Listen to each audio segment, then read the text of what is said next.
A pandemia do coronavírus já matou mais de 16 mil pessoas no Brasil. O vírus, a gente percebe, tem um alto potencial de infectividade, mas a gente também percebe muitas pessoas são assintomáticas diante da infecção.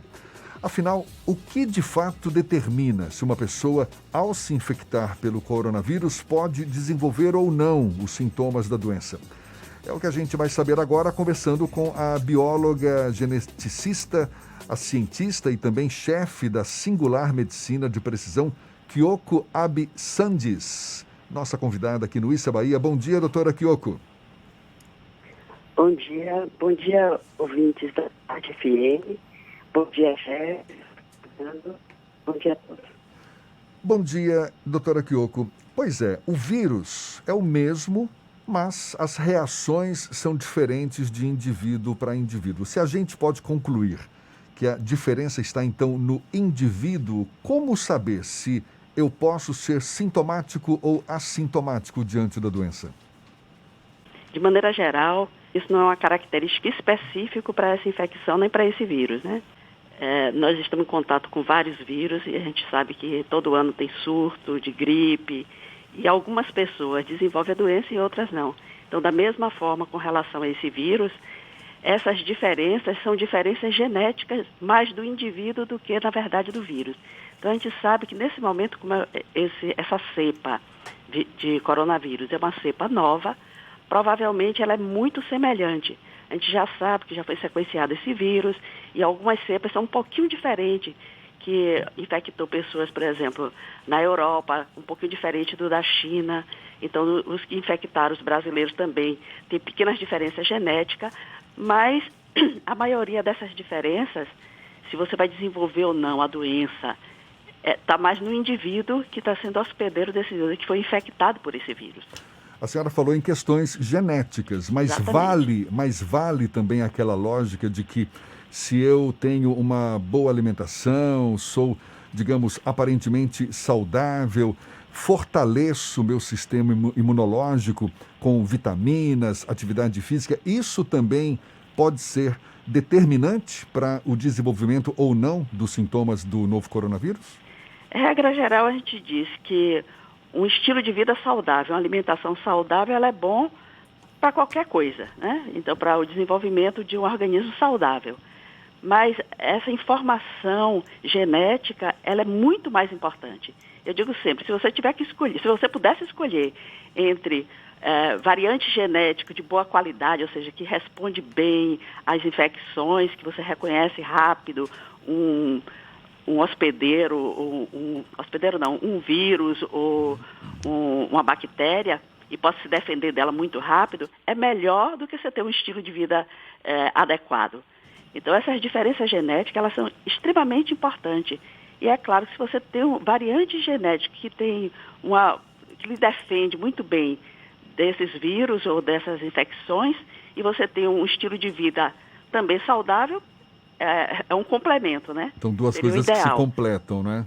Fernando tem uma pergunta para fazer para a senhora também. Doutora Kyoko, tem diversas frentes para tentar identificar vacinas ou até outros tratamentos alternativos para o novo coronavírus. A senhora tem acompanhado essas pesquisas? Quais são as que têm mostrado um pouco mais de tendência a funcionar? Tem uma pesquisa com o uso de anticorpos, tem a pesquisa com o uso do vírus um pouco mais frágil, mais fragilizado, até com outras cepas de coronavírus, que as pessoas poderiam até desenvolver os anticorpos que, de alguma forma, inviabilizariam a permanência desse novo coronavírus no organismo dos seres humanos.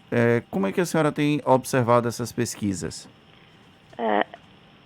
Essas pesquisas, normalmente, elas sempre usam do conhecimento já anterior, né, de produção de outras vacinas, da tecnologia, né, que foi utilizada para a produção de outras vacinas. Uma coisa que eu vi de mais novo é a utilização de RNA, essa vacina que está sendo proposta com utilização de RNA. E, na verdade, você vai infectar, ou introduzir no indivíduo, na verdade, um segmento do material genético do vírus, não o vírus atenuado, mas um segmento desse material genético, para que o nosso organismo possa fabricar uma proteína que é específica do vírus e, dessa forma, o sistema imunológico poder reconhecer essa proteína e começar a produzir os anticorpos.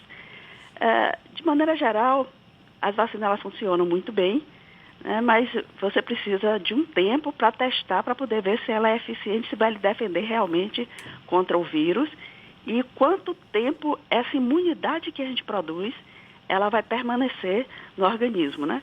Então, ou seja, esses anticorpos vão criar células de memória e você vai estar imune para o resto da vida, ou ela vai ser temporária e depois de uma outra infecção você pode realmente, outro surto, você pode se infectar.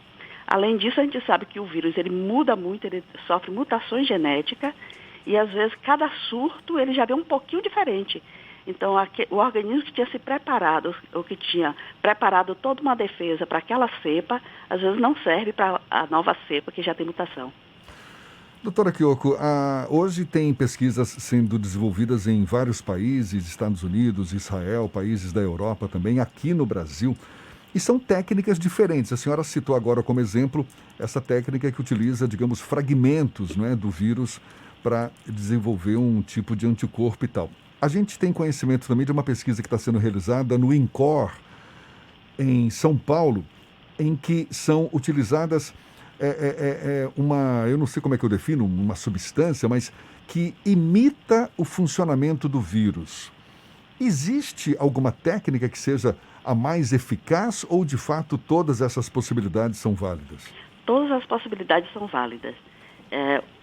Todas as possibilidades, ou seja, todo esse estudo é sempre tentando treinar nosso organismo, nosso sistema imunológico para nos defender.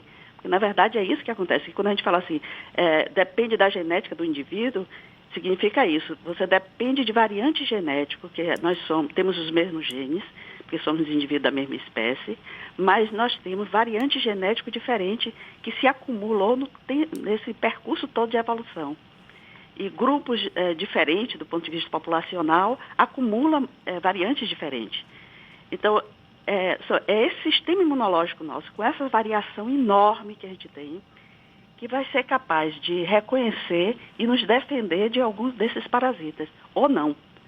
Então, os indivíduos que têm determinados tipos de variante, ele pode ou não se infectar, ser completamente resistente, se infectar e ser assintomático, não desenvolver a doença, se infectar, desenvolver a doença, mas ter um quadro mais leve, ou ter um quadro muito grave, né?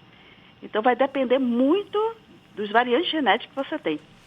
Então, todas essas estratégias de vacina é para treinar o organismo da gente a reconhecer esse vírus como um patógeno e nos defender dele. Pelo que a senhora tem acompanhado pelas notícias, enfim, essas pesquisas que vêm sendo realizadas atualmente, qual é a sua expectativa? A senhora acha que a gente deve chegar a uma vacina contra o coronavírus e disponível no mercado aqui no Brasil, que é o que nos interessa, né, de uma forma mais imediata, em quanto tempo? Olha, como a gente já tem uma tecnologia bastante avançada e bastante conhecimento sobre vacina e conhecimento de alguns outros vírus, né, e com vacina, inclusive, já produzida para viroses, então talvez mais de um ano e 2 meses, 1 ano e meio, a gente consiga isso utilizando essa tecnologia e esse conhecimento anterior.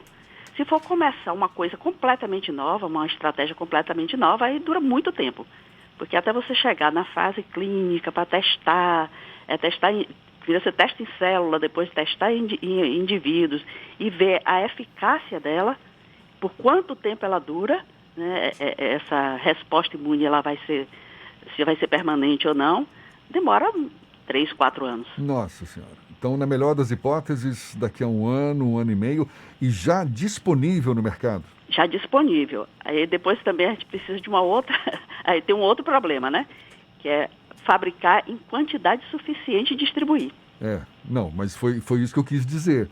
Esse já disponível no mercado é em quantidade suficiente para as pessoas. Em quantidade suficiente isso seria... distribuir. Por isso que a gente fala assim, não vai ser antes de 1 ano. Eita, tá certo. Tá bom. Olha, muito obrigado, a gente agradece mais uma vez a sua participação conversando aqui conosco, bióloga, geneticista, cientista, também chefe da Singular Medicina de Precisão, Kyoko Abisandis.